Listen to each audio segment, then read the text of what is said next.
On April 26, 1986, the world witnessed an event that would forever change our understanding of nuclear power and governmental secrecy. The catastrophic explosion of Reactor 4 at the Chernobyl nuclear power plant not only released a deadly plume of radiation into the atmosphere, but also ignited a series of covert operations, missions so classified and controversial that they were intended to be erased from public memory. In the aftermath of the disaster, as emergency crews battled flames and radiation, Soviet leaders scrambled to manage not only the immediate fallout, but also to engineer solutions that protected the regime's image at almost any cost. For decades, the official narrative focused on the heroic efforts of the firefighters, the evacuations, and the long-term environmental impacts. Yet beneath the surface, a darker story unfolded. Secret military weather experiments, risky maneuvers to safeguard nuclear warheads, the deliberate poisoning of the food supply, and even unexplained phenomena that challenged the accepted version of the events. Today, we revisit and unravel these hidden chapters, revealing 5 chilling secrets that the Soviet government desperately tried to bury. These secrets illustrate not only the technological and scientific challenges of the time, but also expose a disturbing willingness to sacrifice human lives and the environment to preserve political power and control. Through the lens of history, and with the benefit of modern analysis, we examine each of these covert operations in detail, providing a narrative that is as much about human error and hubris as it is about the unimaginable lengths to which authorities went to conceal the truth. 1. Operation Cyclone. Forcing the heavens to weep. In the chaotic days immediately following the explosion, Soviet officials were faced with an unprecedented threat. A radioactive cloud, laden with deadly isotopes, was drifting inexorably toward Moscow. At a time when the Soviet Union was preparing for the annual May Day parade, a symbol of national pride and political strength, there was no room for public admission of catastrophe. The Kremlin could not allow the populace or the international community to witness the undeniable evidence of a failing state. The classified map that landed on the desk of Yuri Israel, the head of the Soviet State Committee of Hydrometeorology, marked a grim forecast. 2 days after the reactor explosion, the map revealed that the radioactive cloud was advancing rapidly toward Moscow, putting millions of lives at risk. However, the parade was set to occur on Red Square, and canceling it would have been seen as a sign of weakness. A crack in the mighty Soviet facade. Faced with these dire circumstances, Israel made a decision that would forever alter the skies above Eastern Europe. He ordered a covert operation with one simple, yet horrifying command: make it rain. The objective was not merely to produce precipitation, but to induce a controlled rainfall that would force the toxic cloud to deposit its deadly payload far away from the capital. Under normal circumstances, Tu-16 bombers were part of the Soviet Air Force's long-range strike capabilities. Now, these military aircraft were repurposed for an operation that blurred the lines between meteorology and warfare. Each bomber was loaded with artillery shells filled with silver iodide, a compound known to act as a nucleating agent, triggering the formation of ice crystals in clouds. As the bombers took off from a Moscow airbase, their mission was twofold. First, they had to locate and intercept the drifting radioactive plume. Initially, they hovered near the smoldering reactor within a 6-mile radius, but the ever-changing wind patterns soon forced them to track the plume over hundreds of miles. In a relentless pursuit, pilots guided their aircraft into the heart of the contaminated clouds, releasing the silver iodide to prompt the formation of rain droplets. By 8 p.m. on that fateful day, a dramatic and terrifying transformation took place in the skies over Belarus.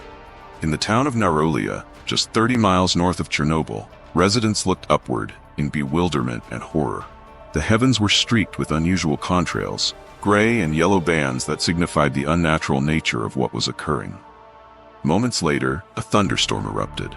Unlike any ordinary downpour, the rain was thick, heavy, and most chilling of all, black. This wasn't rain that washed away dirt and soot. It was radioactive precipitation. As the rain fell, it carried with it a toxic mix of radioactive isotopes such as cesium-137, iodine-131, and strontium-90. These substances, now deposited onto the ground, would linger for decades, contaminating the soil, water, and the bodies of those who lived there. While Moscow was spared the full brunt of this engineered disaster, entire Belarusian villages became inadvertent casualties. In a bitter exchange, the capital was preserved at the cost of sacrificing the health and lives of those living downwind. In the years that followed, the affected region saw alarming spikes in cancer rates, genetic mutations, and other radiation-induced maladies. The official Soviet narrative would later deny that any such weather modification had occurred, but the legacy of Operation Cyclone is written into the scars left on the landscape and the long-lasting health impacts on the local populations. This operation remains one of the most controversial examples of a state willing to manipulate natural forces and human lives to protect its image. As the skies rained radioactive poison over Belarus, the silent witnesses on the ground captured the unfolding horror through a lens, each image a testament to the disaster's hidden truths. Number 2. The first photograph of Chernobyl, capturing the unimaginable under the shadow of secrecy. As news of the Chernobyl disaster began to spread, one of the first and most haunting images that emerged was a grainy, enigmatic photograph of the ruined reactor. Over time, this image became emblematic of the tragedy, a visual representation of the devastation that had taken place. Official accounts have long credited Igor Kostin, a daring photojournalist, with capturing this iconic moment. Yet the reality of that day was far more complex, and the true story behind the first photographs remained shrouded in mystery and classified secrets. In the early hours of April 26, 1986, while the world was still slumbering, two men found themselves thrust into the heart of a nuclear nightmare. Igor Kostin, known for his fearless approach to journalism, managed to secure a position near the disaster site, where he captured images that would later define the world's perception of Chernobyl. However, another photographer, Anatoly Raskazov, was also on the scene. His role just as critical, his contributions equally significant, but ultimately lost in the corridors of state secrecy. In a helicopter that barely maintained an altitude of 650 feet above the burning remains of Reactor 4, Raskazov leaned perilously out of the window, capturing what he hoped would be a definitive record of the unfolding disaster. Yet, the extreme levels of radiation proved too much for his equipment. His very first roll of film was rendered useless, completely blackened by the intense ionizing radiation, a stark visual testament to the lethal environment he was forced to endure. Undeterred by this catastrophic setback, Raskazov loaded a second roll of film into his medium-format Kiev 6 camera. With a sense of urgency mixed with the terror of imminent death, he managed to capture several images that, despite the hazy and clouded conditions, revealed the true scale of destruction. These photographs, if they had been allowed to see the light of day, would have provided the world with an unfiltered glimpse into the heart of the disaster. Yet fate had other plans. Raskazov's work, unlike the widely circulated images by Kostin, was not to be seen by the public. Soviet security forces, ever vigilant in protecting the state's narrative, intercepted and confiscated his photographs. Ordered to maintain silence and forbidden to discuss what he had witnessed, Raskazov's images were locked away in classified archives. Over time, these crucial documents of history were either suppressed or quietly reappeared without proper attribution. Kostin's photographs, though celebrated, were only a fraction of what was captured that day. Raskazov's lost images, if released, might have challenged the official account and provided deeper insight into the scale of the tragedy. Instead, the photographs became another casualty of the Soviet regime's relentless pursuit of secrecy, a sacrifice on the altar of state security. In the end, while Kostin's work became iconic, it was marred by the knowledge that a more complete picture had been deliberately obscured. While secret images documented the devastation in the aftermath, a more perilous mission unfolded, a covert military operation to safeguard nuclear armaments from the encroaching fallout. 3. The secret nuclear warhead convoy, racing against a lethal storm. As if the challenge of containing radioactive fallout were not dire enough, a secondary crisis lurked in the shadows, a crisis that threatened to escalate the nuclear disaster into an even broader cataclysm. In the chaos following Reactor 4's explosion, Soviet military planners discovered that several nuclear warheads and tactical missiles were stationed dangerously close to the explosion site. The presence of these weapons, combined with the volatile environment, posed a risk that could not be ignored. 3 days after the explosion, Lieutenant Colonel Viktor Shabanov received orders that would force him and his team into one of the most perilous operations of their lives. Their mission was clear, yet heart-wrenching. Evacuate 3 nuclear warheads and 27 conventional missiles from the vicinity of the disaster before the encroaching radioactive cloud could compromise them. The stakes could not have been higher.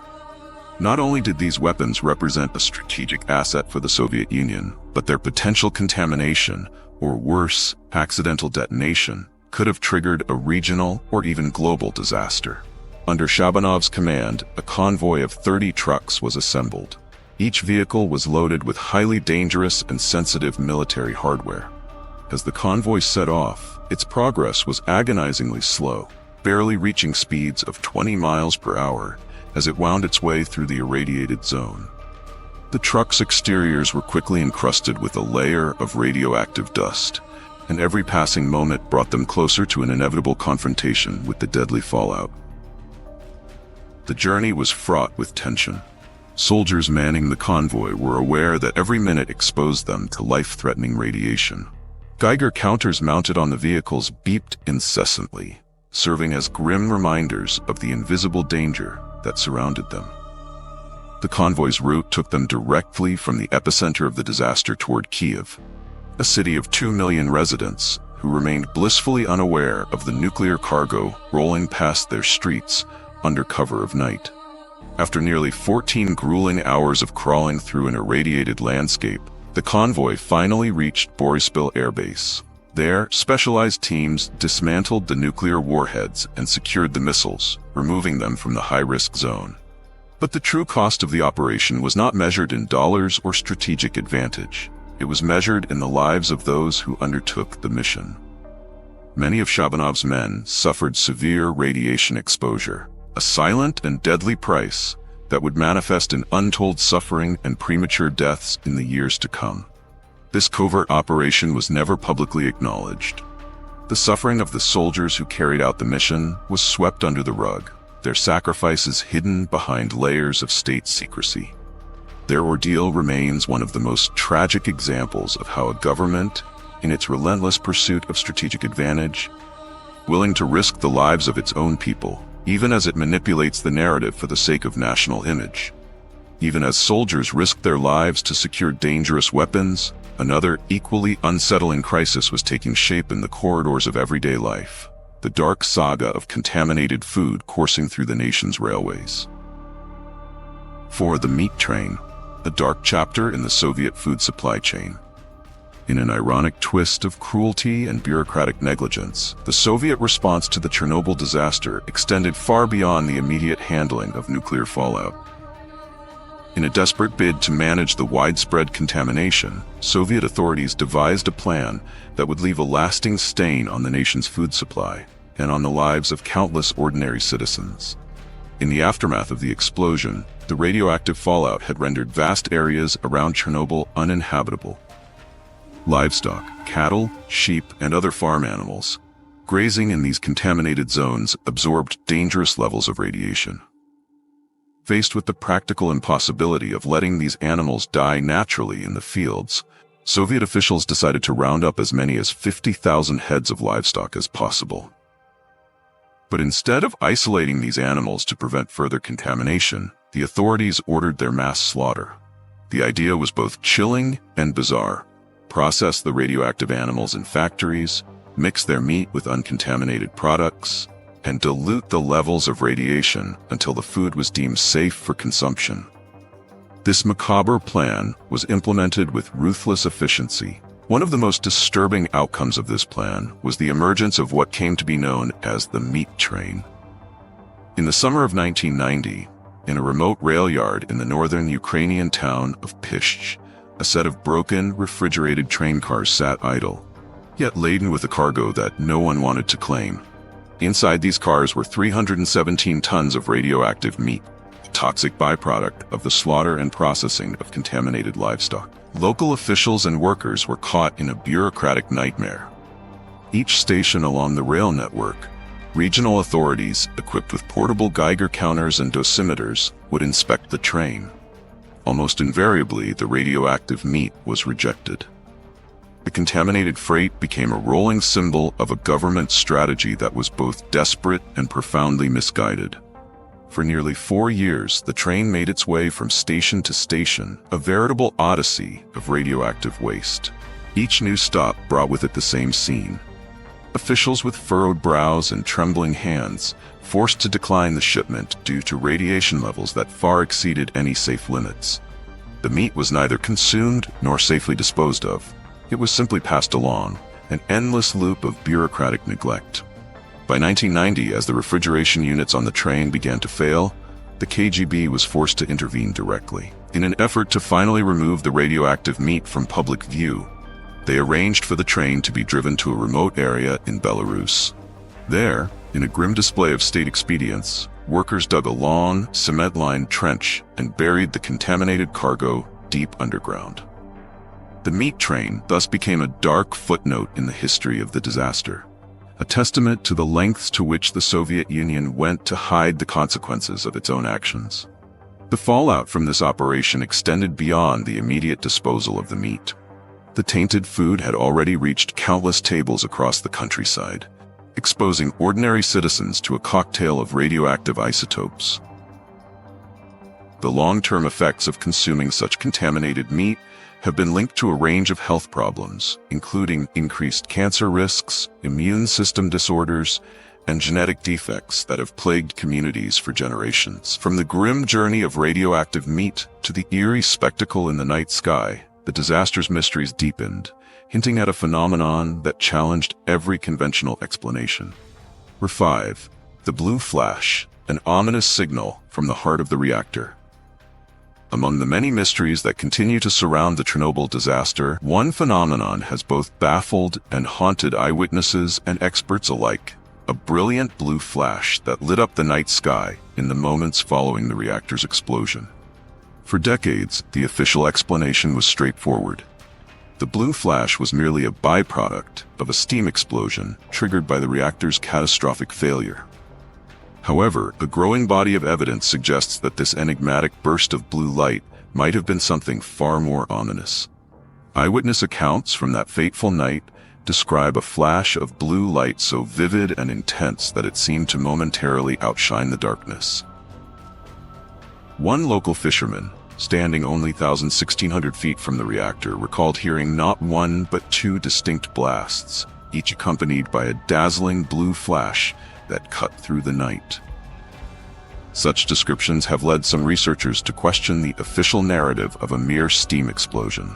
In recent years, nuclear physicists have revisited the incident with fresh eyes and advanced analytical techniques. Among them is Dr. Lars Erik de Geer, whose research into the isotopic composition of the fallout has raised unsettling questions. Traces of xenon-133, a radioactive isotope typically associated with nuclear detonations, were detected over 230 miles away in Russia. This finding has left Deger and his colleagues to propose that the blue flash might have been the signature of a small-scale nuclear detonation within Reactor 4. A nuclear detonation would suggest that, in addition to the well-known steam explosion, there may have been a momentary, uncontrolled nuclear reaction, one that could have dramatically increased the scale of the disaster. The blue flash has since become one of the most hotly debated aspects of the Chernobyl disaster. Skeptics, however, maintain that the phenomenon can be fully explained by the physics of Cherenkov radiation, a blue glow produced when charged particles, such as electrons, travel faster than the speed of light in water or other media.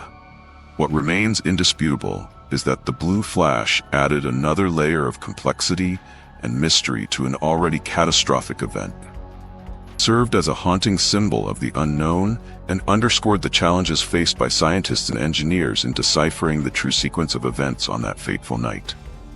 Even as debates continue, the blue flash endures as a chilling reminder that sometimes nature reveals truths that defy conventional explanation. The secrets detailed above, the engineered rain of Operation Cyclone, the lost photographs of a nuclear disaster, the desperate nuclear warhead evacuation, the odyssey of the radioactive meat train, and the mysterious blue flash represent more than isolated incidents. They are intertwined chapters of a larger narrative that exposes a government willing to bend natural laws and human decency to maintain its power. These covert operations illustrate the tragic intersection of science, politics, and warfare. In each case, state officials and military commanders took extraordinary measures to control outcomes, often at the expense of human life and environmental integrity. The lengths to which the Soviet Union went to conceal the true impact of the Chernobyl disaster are a stark reminder of the dangers inherent in unchecked governmental power and secrecy. History has a way of repeating itself when its darkest lessons are forgotten. By bringing these hidden chapters of the Chernobyl disaster to light, we honor the memories of those who suffered and remind ourselves of the ethical responsibilities that come with wielding scientific and political power. In the end, the legacy of Chernobyl is not solely one of radiation and ruins. It is a story of human error, hubris, and the immense cost of government secrecy. It serves as a timeless reminder that the pursuit of truth, no matter how difficult or dangerous, is essential for preventing future tragedies. We owe it to the victims, the whistleblowers, and the countless individuals whose lives were irrevocably changed by these events, to never let the truth be buried again. History, when examined without fear or prejudice, reveals lessons that must be heeded. The secrets of Chernobyl, its engineered rain, lost images, nuclear convoy, toxic meat train, and the enigmatic blue flash, demand our attention. They call on us to question official narratives, to seek out the hidden truths, and to ensure that the sacrifices of the past illuminate a path toward a safer, more accountable future. As we close this extensive exploration of the Chernobyl secrets, let us remember that the past is not a distant, forgotten era, but a living reminder of our duty to confront the truth, to honor the memories of those lost, and to prevent such tragedies from ever recurring. May these stories remain a beacon of caution and a rallying cry for transparency and justice in a world sparse. Thank you for joining us on this journey through one of history's most harrowing episodes. This is Freak Files channel that bring dark history and horror story to life via documentary. And remember, truth, however deeply buried, always finds its way to light.